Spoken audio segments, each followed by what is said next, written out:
Abusunya said the kind of 2 money mono Endra ewo on my mrashe bedwa fie mu no e ya de se Alexander Kwame na Afenyo marking okoko pie mu wo hono my bra speaker to ne nsa e de frem mrashe bedwafo nyina se mputupuru wonom emra media hia mu madwendwene ne ma bi hu nyina nim se parliament ko vacation said the judge for ne lawyer fo nyina omokọ ahomegye mu no nenso so speaker Urban Kings for Sumana Babin se ne ma ba ko mienu bi a ese se omodwendwene ho no nti oto ne nsa frɛ wonom ya omo betimi omo Ghana no wonom nyina akɔkɔ pie mu omrahye bedwafie mu ho na Alexander ekɔkɔ kyerɛ Sammy Gaymfi sɛ sɛb ye de mra na ebu ɔman no nti ensɛm akodo kɔkɔ kan ne de na kyesta no ɔde ne papa wo ntwato so a Sammy Gaymfi ne Joynews wonom de ato ne so eno da nkyɛn so a Professor Sumat Sapon eba ebepie mu ɛwɔ Kespen ene wɔn bɛdwetwe nkɔmɔ bebre no anim penifo akodo a wonom nim de ɛwɔ ɔman sikasɛmu ɛbɛpaapa mu miehunu sɛ de ɔman no ɛyɛ amanyɔsɛm ɛna yɛde yi bibia ano ɔman Ghana ha nti no ɛmfa ho ne baabi a wasua ade aka koduro sɛ wo yɛ economist sɛ wo yɛ scientist sɛ wo yɛ hwan wo de economist analysis ne bɛkyerɛkyerɛ NDC fo ka o mabɔ mu a on bɛkyerɛ sɛ da minya saa ne te na mom fa politics kyerɛ ase ne yehunu sɛ ɔman ne mbɔka ayaba bɛyɛ rekosɛm pa ɛna aba bɛtɔ ɔman no so nti ɛnɛ Professor Masapon woni mpanifo no hia no onyadaje akyerɛkyerɛm de nti a Ghana sese de baabi a yɛdro na no ayɛ den pa de ama yɛ ne yasa ne manimu ya no mpanifo anhwɛ na wɔn mansiesie nneɛma mu a ɛde ahokyerɛ bɛbɛrɛ ɔman no yɛnkɔ na yɛnkɔtie nkɔmɔtwetwe no a ɛkɔ so ne ebi ɛne nkyeremu ahodo a wɔnom ɛde ɛbae wadaroma mɛsrɛ sɛ wɔbɛ like me video na ma me no ahyɛ na wɔde wadwe nkyerɛ nso so aba yɛnkɔ ne yɛnkɔtie nkɔmɔ no bi emra. Interesting conversation. Set the record straight. Maybe I was here to interesting conversation. Na Keo, Wadaroma, it is a political space. It is sometimes you allow the politics would definitely be identified in the political space. It my say politics be any baby, a politics womb. In fact, be a 70 canon. Asem krono a ebia ankekoye ye nyina ye nua pani o mane boa ma na say sorry on the wenyan baby ko ekoye obi fofra ka wo sani omu beka no enti media me meti hoi no ne no kra ne intro no I see say politics ka kran so wo sebe na me nua kwasi pese o ka say this is Sammy Gaymfi in the past ono so timi ka say obi akoje bribe of 40 million obi akoye say obi akoye ne ensem de aka bebre have tell ye we dia ni ade nyina akeka ka gu mfra mam de ko yes the objects may be wrong ohwemu a enye no kre but for the optics he has scored some points political points yes o meter o ko na se a bail 100 cedis a ba o miade wo mu 20 cedis do you get it so na ba o miade esi Canada ehia ni tse me waji me 20 cedis pa na de ko and so the object will always be wrong. No wonder no pay yet here. There is an Auditor General's report saying there is a surplus at Gold Board. And so elsewhere in the space, yes, I'm in a Gold Board. Media, I am allowing it because they are operating in a political space. Yenti minka say a Canley Bishops Conference into media. They should go it fenchem. And politics no yen traso. Said no echo and san and then so echo. It could even be that I'm not saying it is so. It could even be that Sammy Gaymfi he is only using it to cover up a certain truth in what the minority is saying. Okay. It's possible. They are all in the political space together. They know themselves. Hey, they know themselves. But me change it is a references before me now.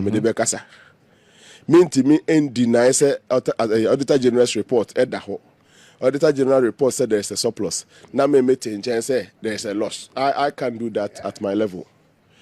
But what I can do is that me Gold Board entirely in free. Okay. And me nam can call say the minorities probe no more requesting. They should have jointly invited Bank of Ghana and Sammy Gaymfi to the parliament. What's single last Sammy Gaymfi? No, man, political Chinese movie.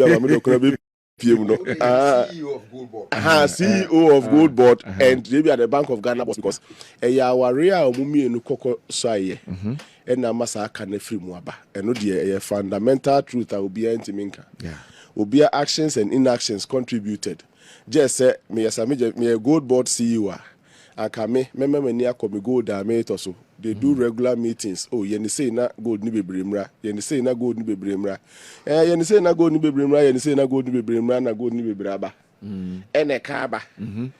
So when you push it on me, I won't accept it seriously. If you push it on me, it is the bank's duty. And I pay multi credit for Omejuma Park as say.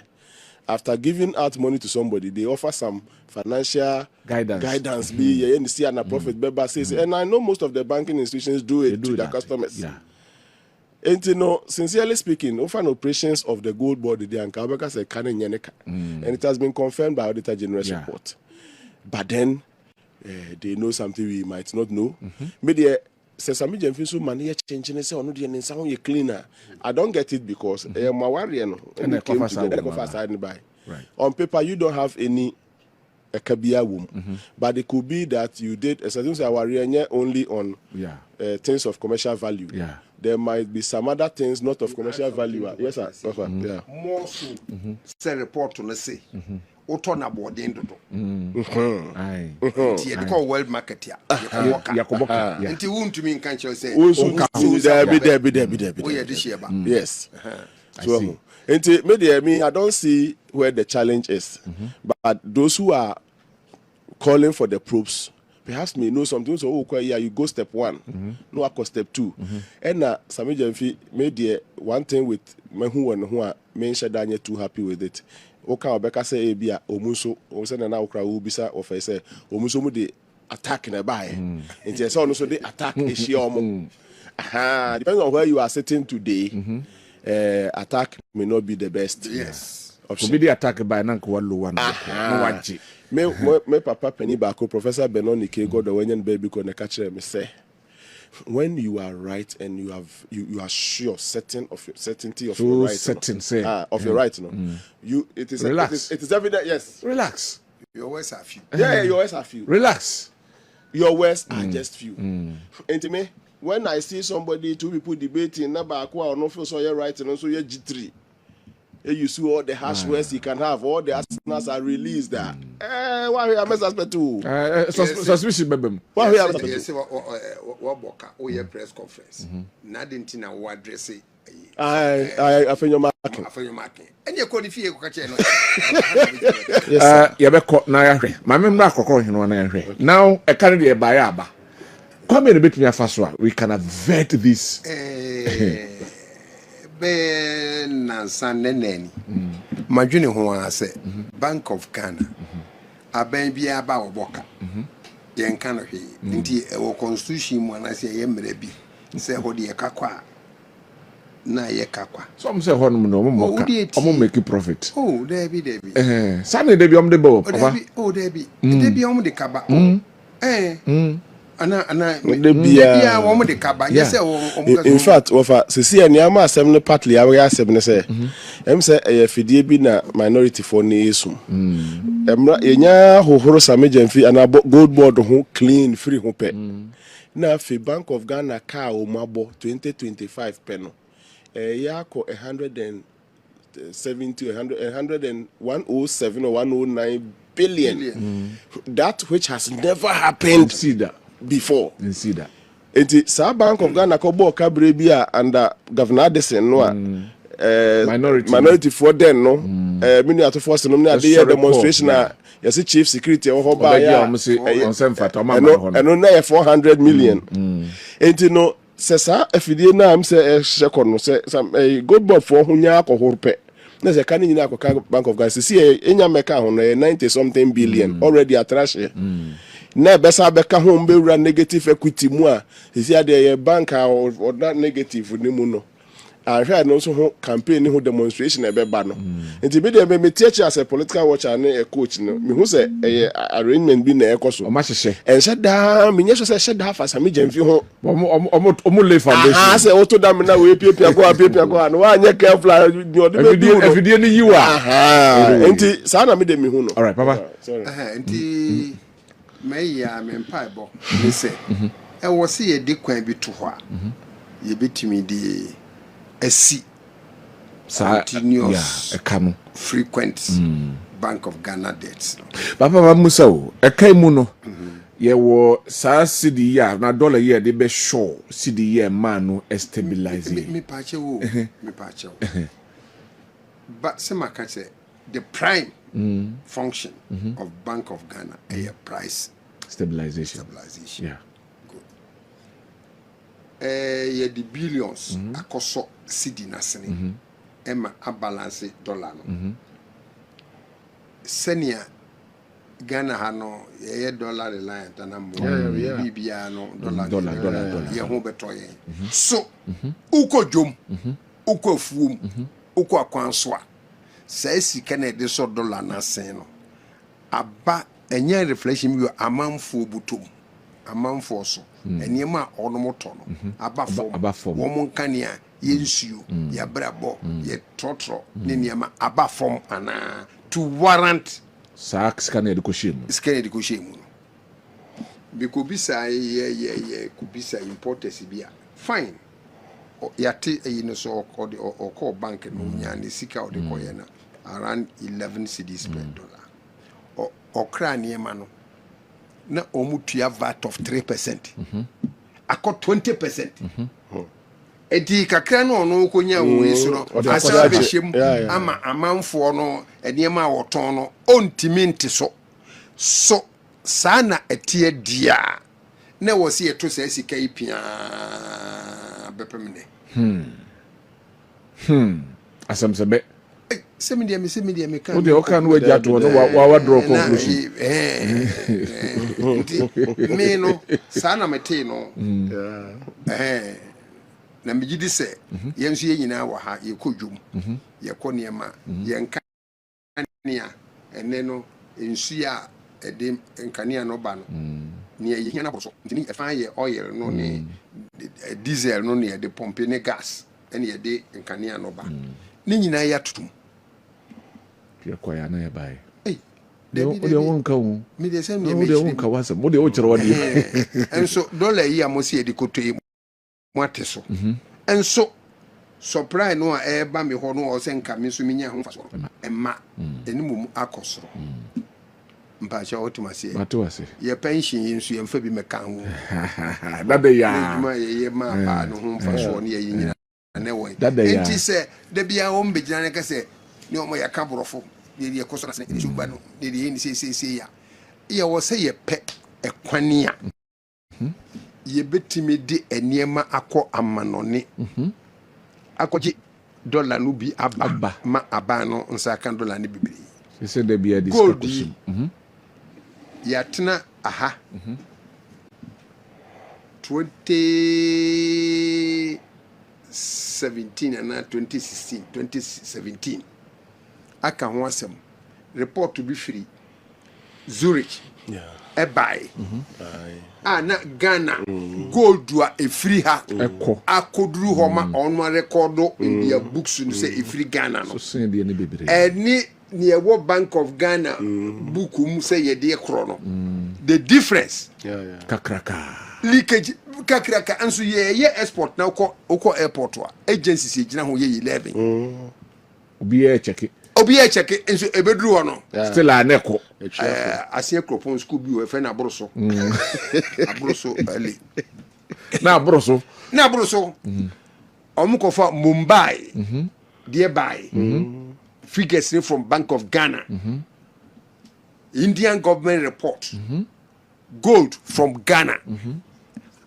abroso Dubai there by abroso enti gold no ya bosumo se de ehun sem doso Mahama, that's it.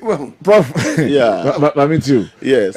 What can we do? Yeah, oh, me who say gold board for take steps to correct this on their own. Number one, minority for no me board my basso. My say take away the insults because assembly fears here no some comments from the minority led to reviews. Yeah. From 15% aggregator fee, I think 9%, about 5%, based on queries, issues, a minority funded by at one end, now people come on the you say but Sammy Gaymfi ya dear or yes Sammy Gaymfi ya dear. But near say TF1 ni ahwefo nso ti ase se nya amanyosem no be yi politics na free mu a NDC for MPP for nyina nti ase say obey public service worker you become a subject to public scrutiny. You bufu nhia sa ade no it's part of adwuma na wo ye no. Build resistance for it. Obi buefu na wo ba so gidigidi no pe kasade bi boko bi fajuju na kuma sana oye public service worker ha oye wa adwuma na maami adwuma na papa adwuma dia obu kura timi fu pam obi afiri ho na Ghana adwuma dia abroye de yes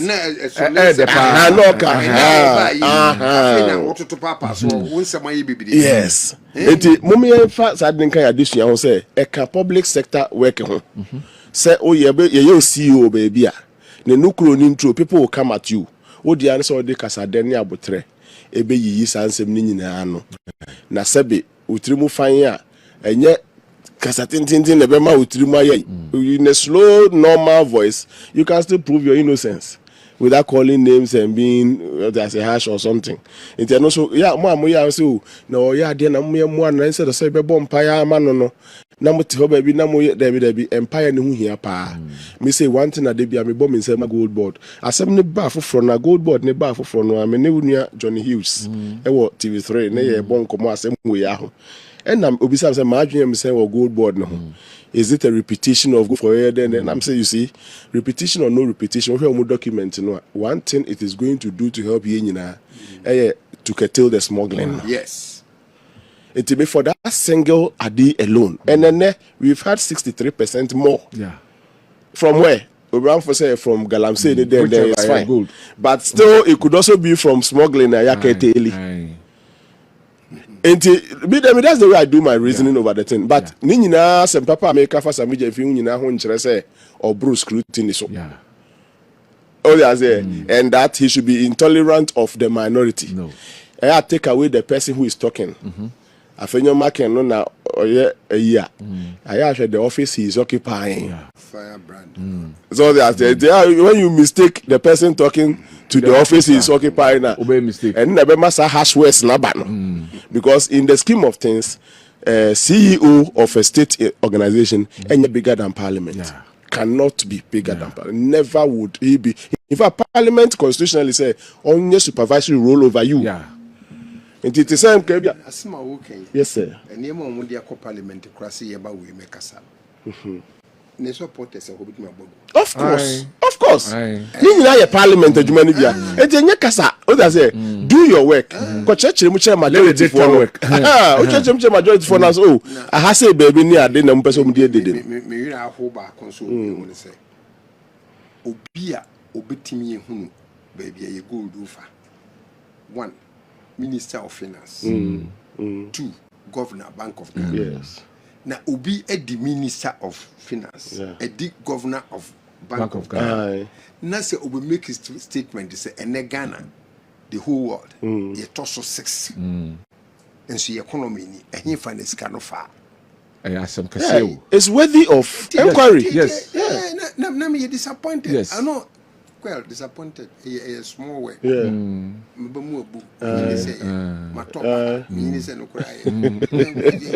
Call for grave concern.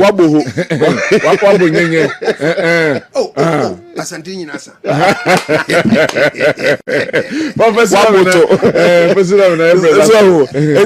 That's the space within which Mihusa Nema way nina. Yeah, quite no. Nana make us say gold board and Kasa take steps. One other thing I feel say undercover. Masa Nema way nina koso. Gold board and take steps to source their own funding to do their own business. Bema ye ko yenim no say 2026 report mumba by 2027 report mudie. Then gold board nakasa can own his own wares. Kase ye say maboka say. Me ye say ya on one of the bankers. Say ne ba ko Busia Crefri Bank of Ghana where this time it will not be so Bank of Ghana na jointly operate. Say the amount wa fa ko diju anafa yesika be. It's already Bank of Ghana babontia be kasa. So tin ho free. Until I make us going forward. Let's going forward. Sadi and Bema emu ada honom in the next year na eka bia ye ka Bank of Ghana so ka omo bono e affect yen ye kwa bia ai ye betumi ehu nipa de benti e desa ka no ba no ekewe ebre bia etwa mu Bank of Ghana boss aka no demonstration course and the Bank of Ghana boss aka na bia enti I expect the demonstration because apart from demonstration but it is also a means by which the people revolt or maybe have their when they we are so can say offer o say Bank of Ghana court you only prosecute in the PM anything from the court that let me just go and do demonstration who say na because negative equity the senior ya pay bibi and can't Bank of Ghana they say we don't exist to make profit do they exist to make losses no say we betumi apportion blame yen so yen penny for so we believe all these sectors obi call left obi call right ebi so koni mi no nyina ebi koni mi no nyina ono nye fita onye ori tuntum wa bra ya can say freedom of association freedom of speech na one ma metiti a wona so de ja wom no mo mpre en na Ghana for no so we believe was ane ma no oh papa ka biem oh come my prophet anyway na enti enu nsasem de Yankopɔn proper Yankopɔn adifo on hye nkomba kokura na o ka say obi ka say obi akɔ preko oni apetition eni niema aba no ba ye ni ba ka sansem yankɔ division ni anim kwase e ba nyina ono niema ne post enti no wo be gya ka jam say aban no kan we aban no kan we e ka bibire kura mde ho akyɛw o ntia se ye rudu hada sukusem kura na akeka na eno zu firi ho a Ghana kwan Kumasi ne nkra kwan nsibesi so no accident taxi so de na fi we de eya doso dodo na aprosifo kura ko police station am say MTU for doso sene divisions ye ana mebo omodoso pa enti e wose ye ti omgu akwan so ne de cameras chire nkofo do bi e prosecute won ne ade na eba fom because human life for there any equal the way no any member no ne second aban no so nhwe kwan bia obetimi bypass no niema no e be easy congestion no obi efi se ontumi nu nkran 5 hours into so ko speed ansa na wakwa kuduro no enso e be ba form ye ni media megidi say pa the north and the south link no senka with immediate effect almost stop all projects no my bypass na easy as stop the killings on these roads right now manu ko si ya pena obi so ka kire me machiri say baby ya wie kwan no kora hokora ni pe wuo baby ya wie no nya de anya no baby ya wie kwan no ho na nipa momu wuo ne ye koya na ye bai intini nyina ye discipline ni nyina ye MTU adwuma wo momode ma wo cameras ye fensisi kwa ho ni ye nchesi ni ye nchi drivers no kokot nko si wo ye nko job se omudi na se wo MTTD MTTD for omo adwuma ya reset bi wo dia me wire na afi ina eniema no enye yie kakra na nipa nkwa de ni se Beba na fe ya toa so aha na mamefa ntudwa se the National Petroleum Authority ase emfa kokobo emfa ma nipa amwo Ghana hanom se muntie na muntie ni yie Ghana fotu de bia ye de fo de pedodo ha otum se petrol tanker bi na akwa fom na amanfo dimrika yidi ye kwa ye den ya obi ho no akwa hwe ne kwa obi wo so awatwe gadon na odi aye di odi besa e di aka ho no wakogina ho na wo sa omse yan kan kire mo se munnim a ehu chen bibia owiase me de kan petrol ade a ejade hwe mo ho nyinada ebi na ekoso wo ye television so bi ahya da afa gallons e no ma begina ho nom se we ejato mo a mo ho nyinada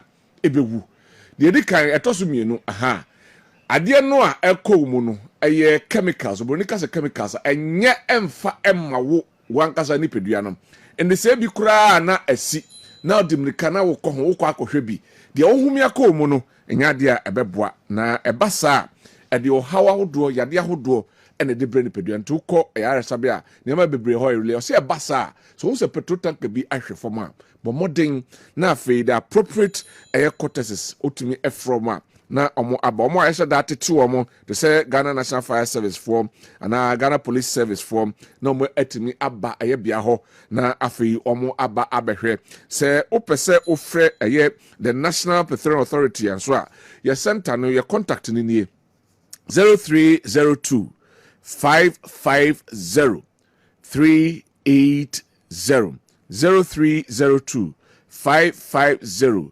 380 nipa wonkwa ho hia se 1 gallon petrol na sebi wode ekwa na se wokwa akogye na waba no fa make mo abrabo no ho ehia sense obefa 1 gallon na eja tum na chese wahye na wakosi wei eboa ema oman no nipa ewom no ye ho etimi eto anase yenkwankoto amanemu ti we National Petroleum Authority for no se yemfa sankai boyi emfa entumanim ne so watie na so pam na eba saa no answer wa friend number no 0302 550 380 to se petrol tank bia atofoma ada so be fire service for another police for another number yam dia todwai ofra na afa yetimi etu ho anamon enso ewa ha my yanko gold board any minority who and sense I'm not so much particular about the banter echoso between gold board CEO and the minority leader honorable Alexander Afenyo Markins.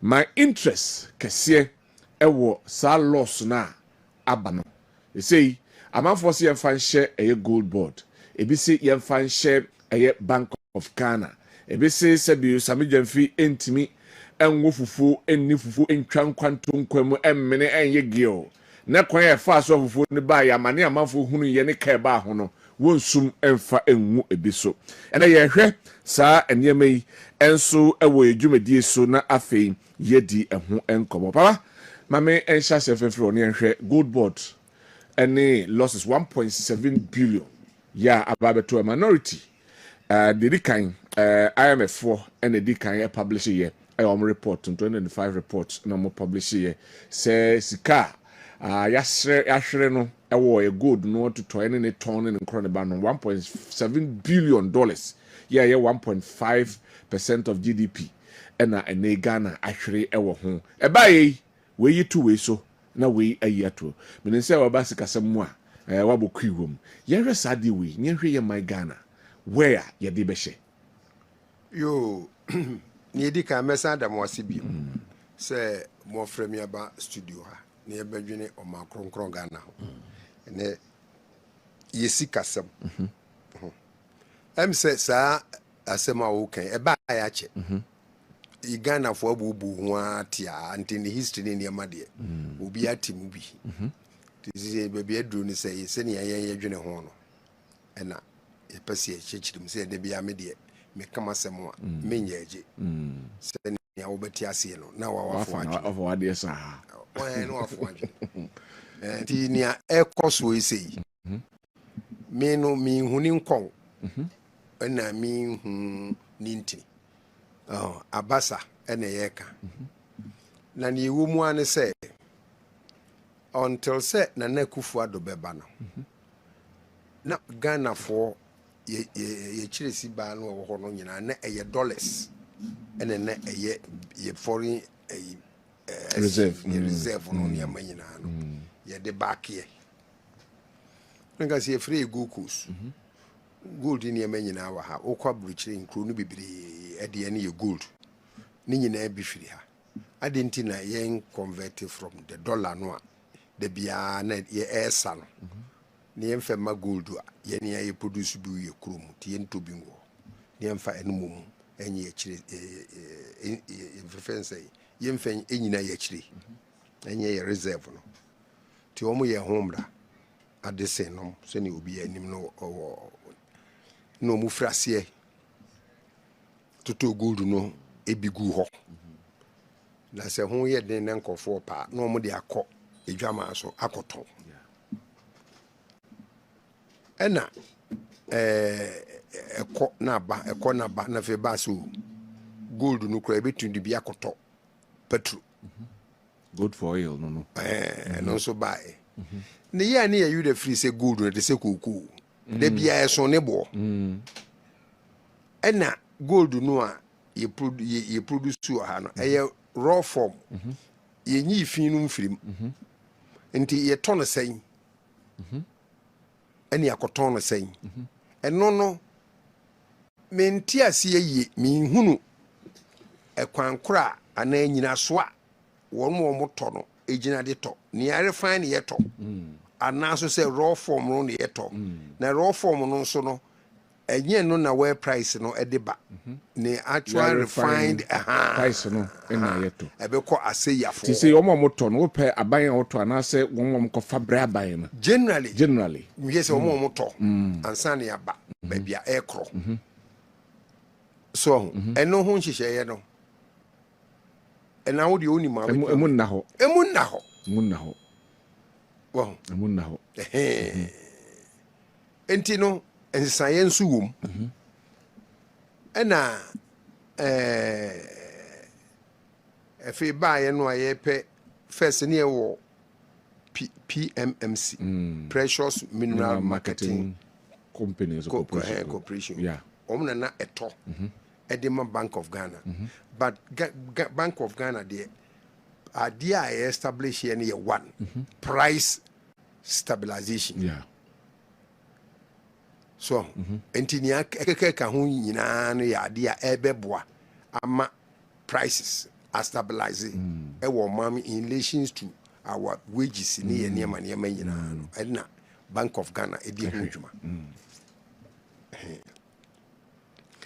entino wo be kra bibia eye obroni kuromu ade ne ade a wo mu ne betua kawo wo mu ne kope set sen bia wo mu no be pe dollar no ndi akotua enti eye ana ama ade a ede dollar e ba Ghana ha no ne mpempen so nyina ko wie Bank of Ghana force because wo mu ne beje ho ayi nyina ego nti se e di gold be ye nhye si badia edi na e wo se yenya company a ebeye well organized ana agency authority be ebeye well organized ebeto gold no in line with senior yesito koko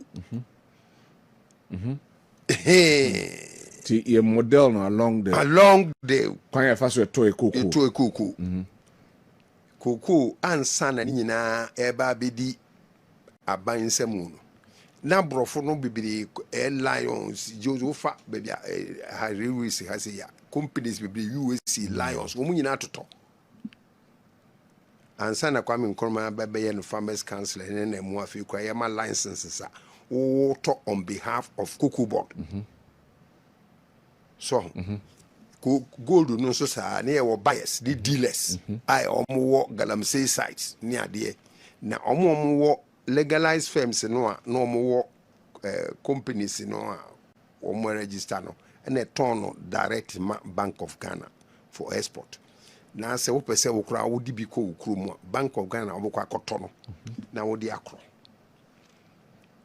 na fi centralized nyina ba gold board and won mo ye ho hyeye senia ye nyina ye nimu no na problem we ha no a wontumi nyina so criticize too much and say form raw or refined price good and if dollar a dollar related o mo hwe where price no no mo hwe dollar no na wo be hwe no dollar no so Ghana ha na e two prices abochi de ye wo Bank of Ghana de and on for the forest and ye wo Bank of Ghana de na do he kura no omugina so edito asem no and na do he na omakugina so edi aton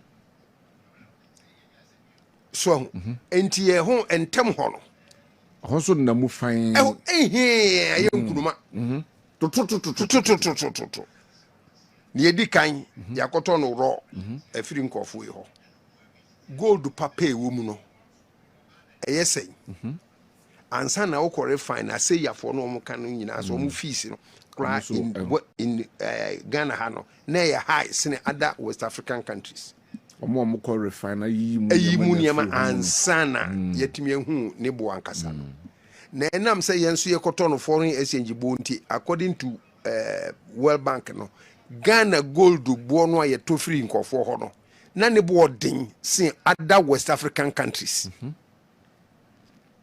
ye nyina nso de ko edwom akon na akoton na akoton na bodin na akoton no dwomu a they award the same price ebe then na what me abrike even you can't and the sanya man nyina nyanketenkete akesi nyina na kofa problem na ba na kofa problem no ba ye no na World Bank for an France IMF international I say omo ye part of omo nyina ka omo edi omo report to buy na heading of the report no saying Bank of Ghana report yeah Bank of Ghana report your gold board report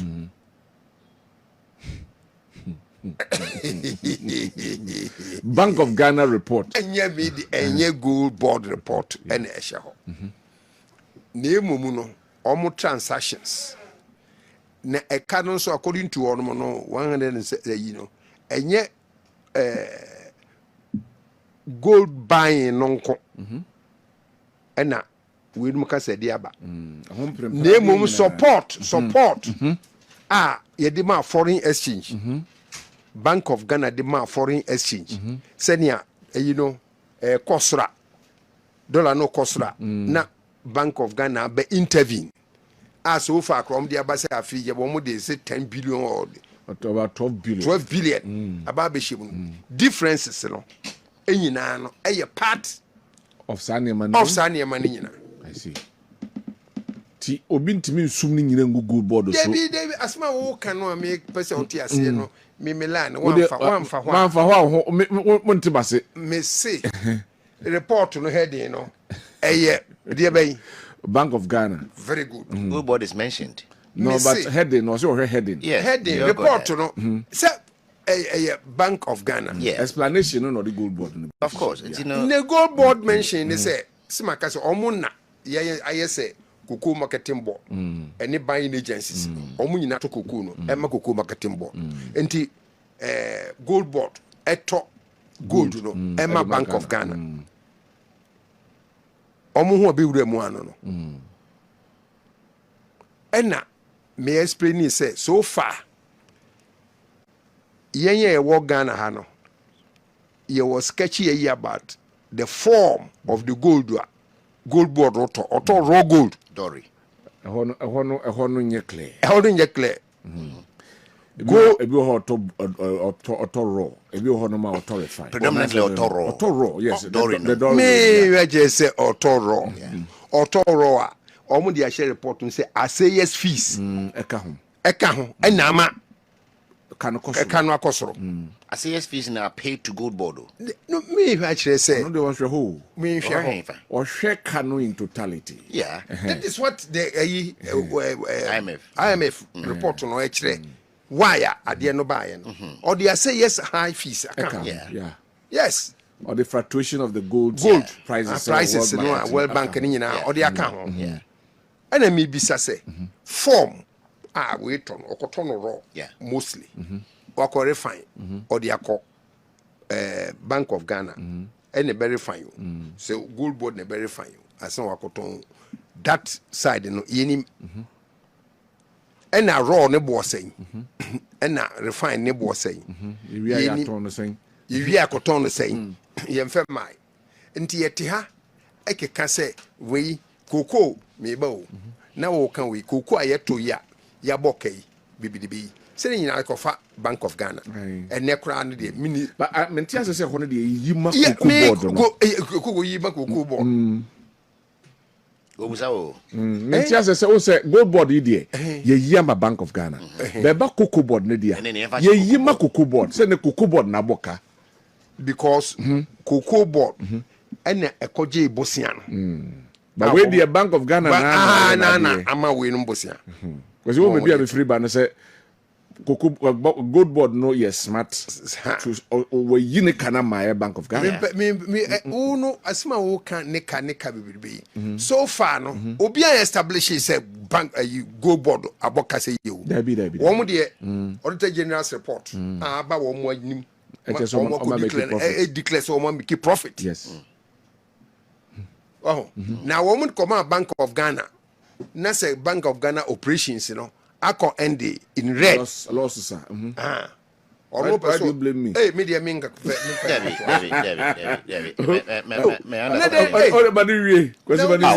We'll continue about 20 minutes. It doesn't matter. You are 20 minutes. Let me finish. Okay,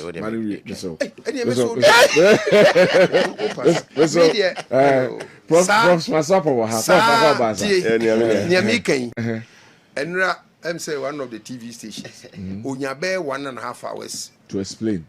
With Afenyo market. Me tie. We press conference obey no me tie. World Bank report no ankasa omo kan. Men kan. Okay. And be ma bonten ma men kan. Okay. Ni omo kan chapter 13 chapter 13. Na ni America free mu no. Emu a me understanding of now in America. So we know in charge of price stabilization, Bank of Ghana. Adie do edomo be wiase be ya no no. Mpacha oti ase. So be nyentreso. Me ba na edie be ne wo ye mere mu se Bank of Ghana boka. Any the Taliban. So how I can't buy any the Taliban because the first time be almost tried to prosecute to Bank of Ghana for no, and they don't prosecute. And the Bank of Ghana governor said me living memory. No time when we see the officials of Bank of Ghana are court, and they no prosecute. And they say no. Ubia pese oboka na so the Bank of Ghana dia.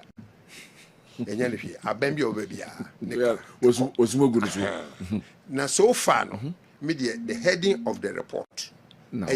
Bank of Ghana losses. And na statutory auditing so auditor general ekoye wo kuku board. Gold board. Ose o mayede. Omanya interest 907 million. Very good. Ghana cedis. Enti we no mo eka no mo abon. Na mpense mu kire se e bi firi gold board operations. Na me bi say gold board ye mo kan ikura no gold no oton in what form? Na oton no in what form? Ma Bank of Ghana. Oh, na obi asu ni say well cocoa price no fluctuate on daily basis. Gold prices. Okay, gold prices fluctuate on daily basis. Ebia na ye kan say ode akoso si ni ode koso si di asen ma ne ye boye nsem say abana ya de stabilize CD no at least below 11 cities for a long period. Nansiana abroso kakra. No. Bank of Ghana sikeya we ni wakoto bia and odi treat a difference. More so say ye what two different prices for the dollar. Okay. And no buying of the gold from the miners and also is based on two different prices. And the report no cry allege say part of the blame no a man I cannot buy no the price almost the forest barrel price and almost the cotton and I feel excessive assay fees and the gold would the assay fees good and no can and ama we no aba and nunti ama West Africa ha say nyanku ne produce good ye de no boarding esene others no meanwhile ye nyina so cotton with the same market enti enu nyina play part in the Canaba 170 1.7 billion. This is where so the question is that the question is that nye nkwane ye gold Good. Yen kwan ye gold o ha no.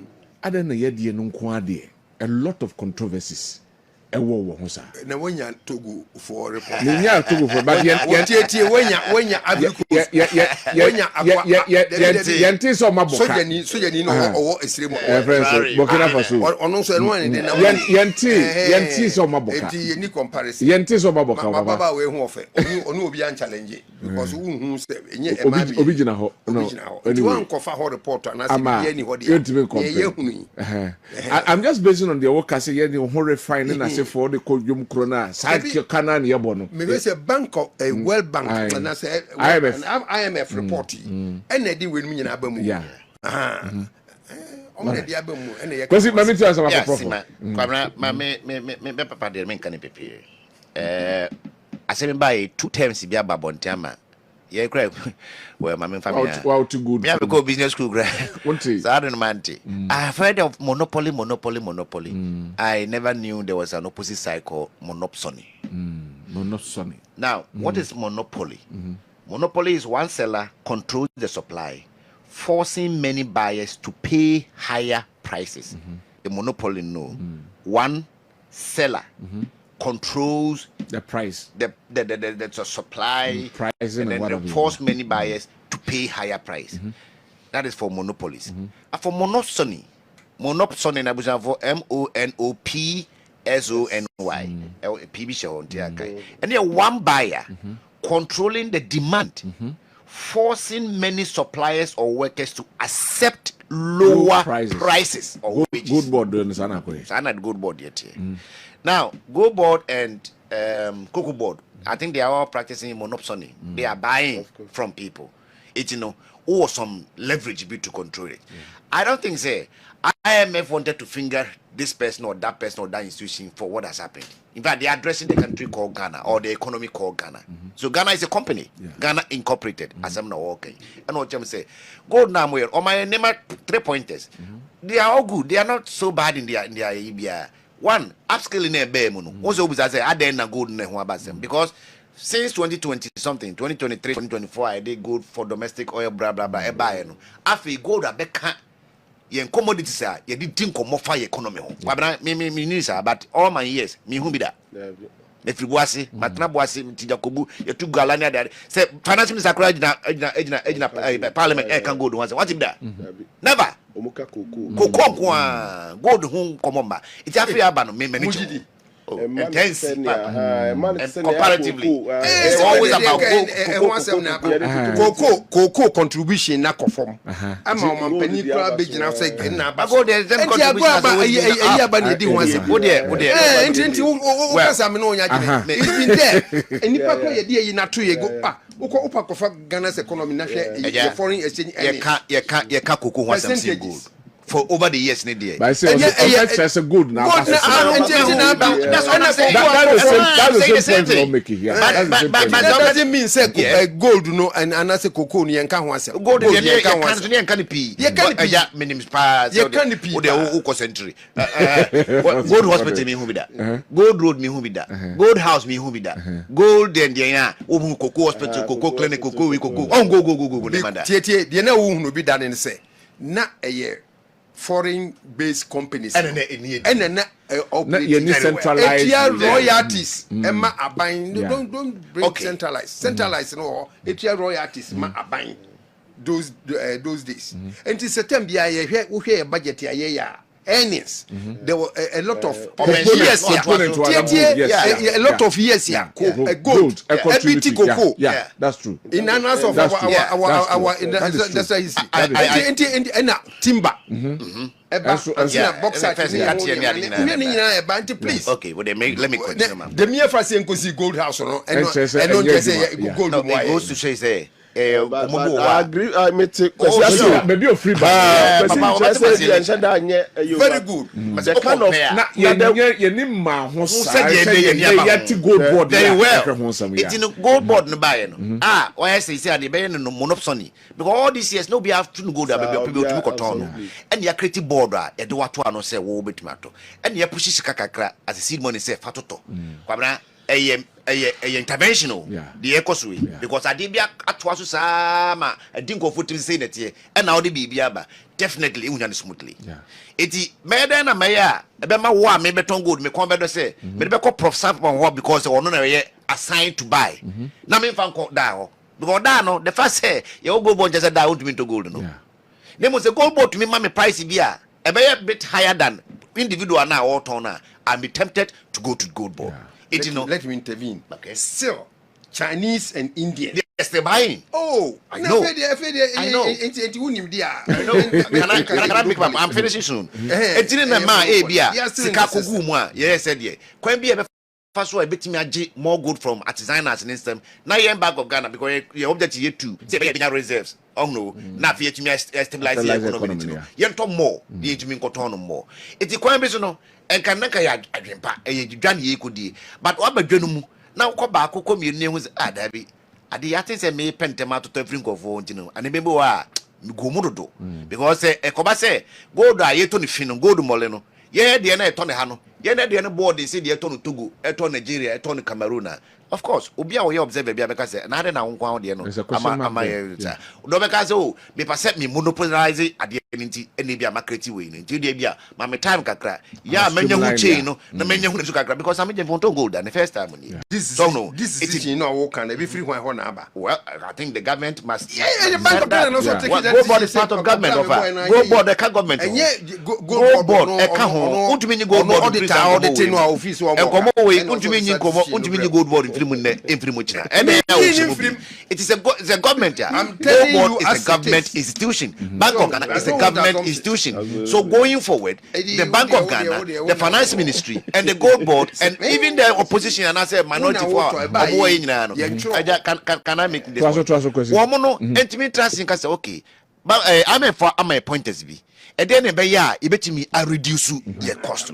We are not going to write off the cost entirely because it's still business. Business will come with some cost. It is 1.7 there, and because in gratify, how much are the 16 years? So if I'll step in here for 2026, cost number from drastically. Cost involving the purchasing of gold in as for safe fees and as for no. Because Bank of Ghana say never be on mark. Very well. Yes, there's a Bank of Ghana report in the buy. And I'm in near ban who said no, and never be one my equa at the Cabre minor. And never be one. Why do you bring in Sammy? Oh, me both. Think out the okay. Sammy or Shati and for without necessarily insulting them. Commit my gazelle. Ampa, ye come move from. Nia, never be why green cacra. You call 1 year, ye who I'm my Bank of Ghana po. Oh no. I'm making resolution say step 1, step 2, step 3 be a year no previous year no going forward we are not repeating that it you can calm us munya botre na ebia say asema music atro mizire vo mu mu bio ebia car aba akodu 1.7 no new measures here aba no we are assuring the country say the next year when the auditor report e can enkoduru sa we I don't know what Afenyo be addressing no because of how Afenyo addressing no. Afenyo never insulted. I'm not talking about the insult. He never insulted. But said to lay the costs. Yes. The kind of losses, you know. Yes. Squarely at the good board. And then you come make my mouth best 100,000 cases as Sammy Gaymfi late to all man of people. I'm not trying to equalize it. What is wrong is I am wrong. trying to equalize it. You're wrong, you're wrong. I am trying to equalize because it. Because Bank of Ghana, Edison, a friend saying, the governor of Bank of Ghana, we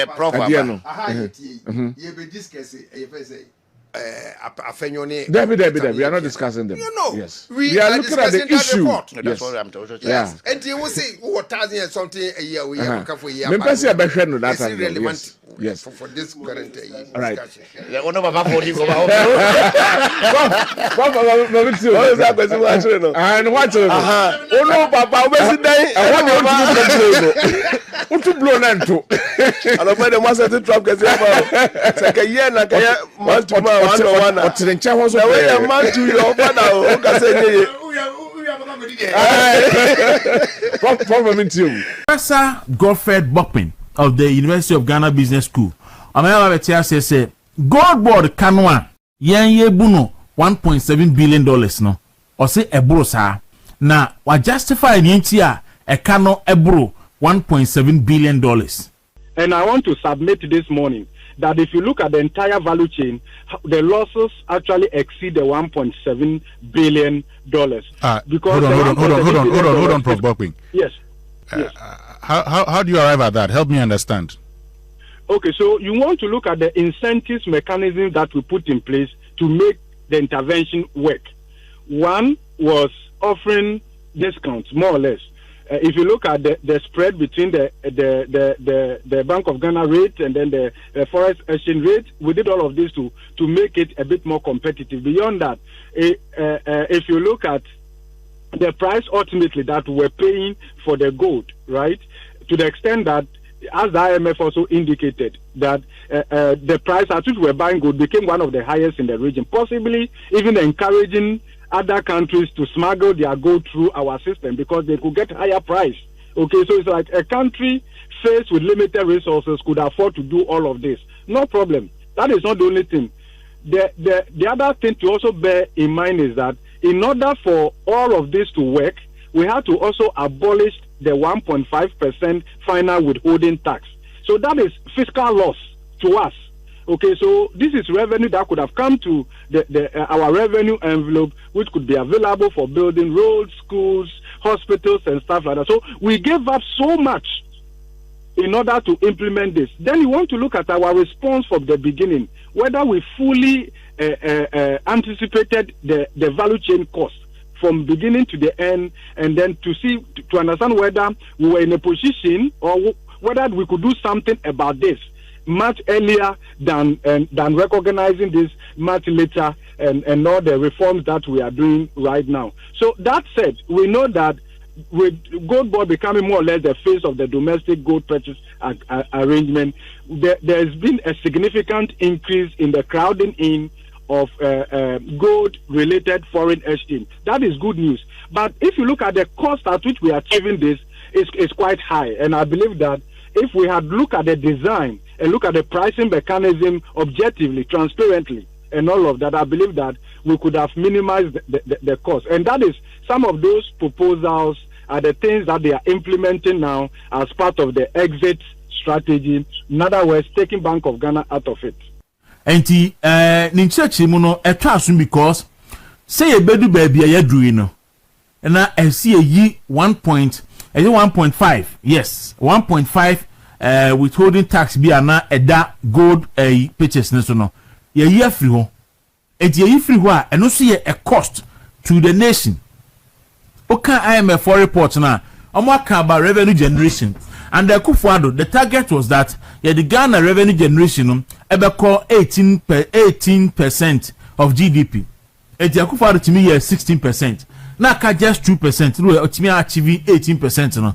And that last year a drop bedu 11% from 16 to 11% tax to GDP ratio no na akofem pa. Enti ena ye ka say sa 1.5% withholding tax na was no ye year free again.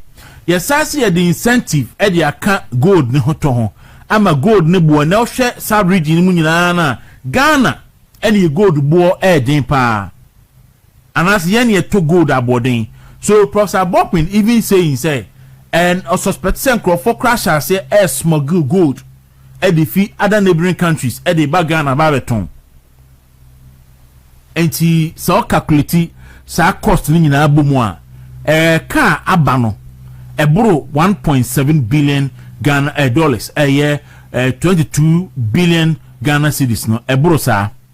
But enipa bi say yen kan anuntum because Ghana aboka na obi a menkomo aba nyina onipa ba ko a ne ho aye me wonwa papa bi a friend Dr. Steve Mantiao no kwasem papa no ne ho aye wonwa pa kire say Kufuado ewa ban mu na ona ye piak for chairman na piak no madwuma omo yem say from Public Interest Accountability Committee to call round aban say oye project oye say na makwa akohwe na mo the report aba na abehu no no maba aban say ode oye osika ekosi 6 unit classroom block o baby omo koye no sika na this base but classroom ni nsinwie na omo de aba na Prof Mantiao nsema obekeka no a chese Ghana egu ani say 6 unit classroom blocks sabe no na 6 units ne bi akoso ay 200,000 Ghana cedis as a can 2 billion and somewhere papai ebe kekano ene Dr. Steve Mantia say Sammy Gaymfi aboka abogana foka wakoton gold fasika bajisika Sammy Gaymfi aye fasika bajisika aboka 22 billion Ghana cedis 22 billion Ghana cedis no what the quantity die ni mu a say 220 billion and Sammy Gaymfi waboka a Ghana foka Professor Dr. Steve Mantia say enya hwe na edisidi ahoden akosoro na me wonwa say onim di force ano na IMF report yo ho ne insam IMF raise nyina no otimi bu na ni gu nyina so na okasa say street boy obi aso won sadwase bi a wo kasa sa kasa Dr. Steve Mantia kan de eyen sadwase kasa enya academic ana academia obi ofi academia mu enya academic focus no eno de nsadwase focus entonsa mra biem na omeka bibi papa enfanche Ghana fo na Ghana fo ehu ensemo a ehum chano pay ya bagibre na yajadaje na yakansimi and again anopa me de papers na babu say graphic e de abaka say FDI na foreign direct investment say omo ade omo sika fia ma no ne be hye nwumu mu Ghana yesi afie twa mu yi akosoro $2.62 billion eti enkrofo a ede omo sika fia buruchiri eba Ghana ha ebe ya adwuma no osisi ni nyina $2.6 billion Sammy Gaymfi kwa abo Ghana ka $1.7 billion enti wote 6.7 no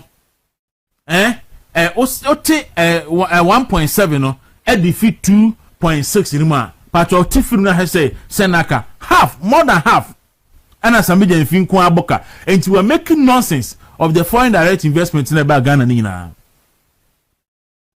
Sammy and ye ni adio bo say ye timianya foreign direct investment FDI 2.6 billion meanwhile Sammy Gaymfi kwa kola ketu asikonoma Sammy odi dollar friends or true for Gaymfi wabomo dia mono kwa bogana ka $1.7 billion oka yes me enka ye beka ne ye beka na china opa onkoku Afenyo markets sa kana wabone die ye beka wasma no pa wi adwumre ekusisa de ye bechi nja no pay ye bedi sa enkomo no ma ye fa papers no enchiro ye wi a na medidwudwam enso ede atoa so aha eye movement in the morning on Movement TV midi ede kwaku dawuru Ghana fo nyina dawuru I am your movement man me no $1.2 billion aba Ghana meanwhile Sammy Gaymfi kwa aboka $1.7 billion tie no so I say you say world largest ship be a hospital abedu Ghana na mo be surgery for nipa free about 4,745 ti the Democrat graphic abama ne Ghana ne China so you think ta hunde dey ntem no ya tumu enchene na interior ministry enso na e ka se enei enipa esresra de e o Ghana ha sei no oba be ye nei in fact ha adwen o obiafo Ghana isi akona bia begina bubedu bia no obi esra de na omunyina so nya Ghana fo omu fi other West African countries ne na ya begu Ghana ha sei ya yesra de ya hometepe ha adwen ye nto aso Daily Guide the Democrat Afenyo marking seals over extortion allegation tiene Osahe Alexander Kwame na Afenyo marking Gaymfi Baumia to minority stay focused on $1.7 billion loss and a Mahama government puts Ghana gas on new path into the book NDC for say Adamu Snidie on Fanny Hunkodi Koto Dre ne Budwe Yinya Chere Yenfa Bamra yo yate yenko yento aso na yenhwade asadi a yenfa ensi abusuanti Democrat ebe adwaso no pay no na poso na mediama so the same issues ene afoku kofale ene PM Express Endra oni advancement ekodi nkomo na odinsem bi atudwa sa ensem no very crucial ti me pese obo wi a na afei mede dwudwamu no de atoa so de amatie fonti obon say Ora James Agaga esi on ye the new majority leader. In fact no kra ndra enfumso ba ho yesi mampani Mahama na tro letter by say wa appoint Ora James Agaga as majority leader and the speaker grab say yanya ne sa parliament standing orders say political parties no na mu decision mampani ni executive power no a new parliament na dey my no fa saying supreme leader etino ne powers no or yen baby a private sector baby a or yen baby a etiyan ko Ora James Agaga e ba na fi medini aka no e dey abro yen ko yemra. Now you know the budget has a cycle. Right now there are no ministers for those two ministries because Ahmed Ibrahim has been reshuffled to serve as the Minister for Works and for him, we don't need to vet him because he's already been vetted. Yes. So he starts work immediately in this new position. Yes. So what it means effectively is that local government is without a minister. Environment hasn't had a minister for quite some time. We used to have an acting minister in Honorable Emmanuel Boa, but now somebody has been nominated. So it's only proper that you take them through the process so that they are sworn in to shepherd the process. The budget hearings, this is the time, very soon they will start with the budget hearings. All the agencies under the ministries would have to appear before the ministers and justify, their budgets, their allocations and all that. At that point, ceilings would be imposed and all that before they submit their proposals to the Ministry of Finance, and the Ministry of Finance will now come out with a composite budget and present to Parliament sometime in November. So time is of the essence here. So all right, the new majority leader James Agaga.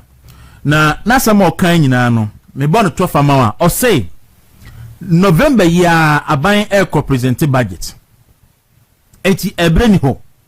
Na say new ministers, new ministers ewo environment, any local government. Na agencies show masino, etimi on budget proposals eba, na ministers no eshepede, na mu wi o de come finance minister, na finance minister de adwuma. Nti enu nti ena putuprumu Speaker of Parliament afre MPs ni nyina se omumra na omumetena se no me se adwuma no. Abusia yenko bisa se a cost Parliament any government of Ghana say to recall Parliament. Say Parliament and Sanso Mrebim. Mampani John Dramani Mahama is causing financial loss to the state. Mampani Mahama is causing financial loss to the state. And the reason is very simple. Mampani Mahama Omanebu Ama Eni Mutala Muhammad ewu last year August. For a whole year Mampani Mahama eja ministry no eguo. Yemini yewubinum ebe tiatiamu ebe kasa ya so Mampani Mahama yese wabu enua gunasum on appoint ministers to cover those ministries. And for a year, a very volatile area to say the West African South region. Now the first ministry need any substantive minister. For a year, environment need any minister. And now Mampani Mahama as well appointing ministers. Ahmed Ibrahim there or a minister that into who he has to be converting. Tena or kwakwa ene juma as minister for a year. So omodene ko ifa puna odene kom. Amuso ne ko West Housing na Gilbert J enso ya vetting the no so move yako defense. Now ababeka local very crucial ministry say local government ministry and the environment ministry baby as Senator Lawrence Ekono. Afeina Mampani Mahama wada prekope asode hunu say SSC enya ministers on best shepherd the budget of those ministries. Enti parliament ekwa humuje mu no. Wa free parliament to promise say omusamra no musamra tenase na for 5 days the ministers are appointed mu no ye veti omo enje omutum no munkoye adwuma enu nti processes kra say efamu no omusi omawevi muntie ni yo parliamentary processes efam because ye bo bidin so a minister and see a publishing no parliament gazette or so for about 21 days and sana wetimi appear before the vetting committee near vetting. And now almost say no because they have majority, they have 2/3 of parliament, and a man penny supreme leader as a the Supreme Court to cry and your enkusiaga. And the man penny a supreme leader. And man penny Mahama parliament to no more year juma. Parliament to buy Ebetrance a year juma for about 4 months. And no man penny will coin say or bomb minister Dean no conum choir vetting near to Tomano or see on yet. Ye can or say on ye. I'm a parliament at transe, sorry, I'm a parliament, a parliamentarians no ecofi. And now what I from Mufi say, I fed your mumra, the emergency aba. Omumro, it was Safra MPs in say, emergency ben aba. I fed the emergency aba say, a bre asson, I feel a brena bain. I see a kind budget say a kind of I say for the substantive ministers a better various ministries so now mokoye near the budget ba near the seba in the monsa man chance na mume consider me ministry appointees no na menhwe na enye na matimi akọ na who call some mampani when the bebe sa cost no parliament ba omo for 5 days when the bebe sa cost no hwan and round say na and parliament and me and them na minority need bisa questions and the whole reason is that na MPs no mu say omonti ase ni enti ase recall omo so mu free o ma humudie mu no momra they omonti ase because to them it doesn't make sense enti central speaker any leadership no engage for hours just to convince members of parliament ni enti ase recall omo no mu free fie eba na mo betena se na omo ye adwuma na nkom betimi aye no na wotwemienu bosumi atwa nkom betimi aye no adenti na aban na afa mo manye na aban na mo makofie na aban na san from so mo samra Ghana eba beboka for the 1 week no saka eba beboyi no eye causing financial loss to the state unjustifiable. It doesn't make sense. Nyansa bi anim to me say ye betwen ade ase ye no na ya twen na parliament sorry wi a na ya san from semumra na mo san meye na oman na side disike betimi da ya de foforo no na ye de abo ehonka na se ya shit aban sika ya shit taxpayers money sika. Why adetini ye yesa amemo papa ni ana the change we voted for no any ana. It is time we change the change. We must change the change because abana oba or promise research no enya research ni endra meti se menua panye kwabra wo bi ansa ebubu mafede wusu kwabra de na wusu a kwabra se nyansa ohun se o si empanifo na take it mami kan ni min quote no o si empanifo na take it decision no o magimi decision ba ya o si onti ase se ekufo ado asi market na market ni si ho na Ahmed Ibrahim ni NDC for say omu kobu market na good asi 24-hour economic market okwa wi na bi wo miare constituency okre udu abriwa stage we bi wo market wo ho da omabu market no nyina agu se omu si 24-hour economic market okwa justice Johnny Colandi Chrome ni school a okomu school ya bu agu ene kora na stranded omu nyina bi dodo na activity omu ntimi nko school and the banks nyina NDC for bu banks gu say omu de be 24-hour economic market and kwabara say nyansa nim and indeed nyansa so nim ampa tendo afena osu say we dey omu kan wasem because omu an kan wasem a enye ko ha dia say zuba no edi ye kumasefo ma afeda NDC for no kumasefo omu to NDC no omu so ne ma na omu bubu afendra omu suma no dem na musu monsu aban no amodi mu kofa baaye no ebetu Ghana for so no ehun sunsun so na muhui adanta for market enchaope yesi market ukọ Ghana fa na bebre a yesi market yesi 24-hour economic market onipa na 24-hour economic no hweso no osi me nim ho hwe engrofo kra de me akokọ so enti me kwa akobọ court na mane se ye nka ho ye nim ho hwe ye nim baabi a market ni kra firi baaye wa wie enti ene Enkoko basa enkoko nkitinkiti a agric minister say minim ho hwe 24-hour economy so the home market ba eno so authority ni odam say ono so onim ho hwe we eye government a what the state of confusion etiman pani yesra no onya say o si Ghana for sika a 7 fa so bi e maso 240 million Ghana cedis yes say the akoton kokko ama NDC for nkoko ni nyina. And now ye ka say ya sanso afre parliament if ya humdiem ama parliament say omra no meye djuma na nkobetima ya na bire bi atwam say abana anya na djuma nti and ya recall parliament say parliament emra make us say parliament aba and drawing peace na some internase for hours na almost share a business committee meeting e din kita ho whether to some better na some internase. Eventually, some court chances. Supreme Court judge for you. I could find the breast of Bakum or converting in a rear. NDC for some war 170 among personal, and then the same nominee on my side number. Say Afenyo Omra no meye. That means so my fact check. The man Panama by 1.120 judges. 120 judges. Or the Omo Yeden. Or the Omo Yeden 120 judges. Or the Omo Yeden. Chenwa some court yehwe krumu ni anim na amanemo nti enne wasam kokoto ahwe animu a wo MPP ni wo judge edema no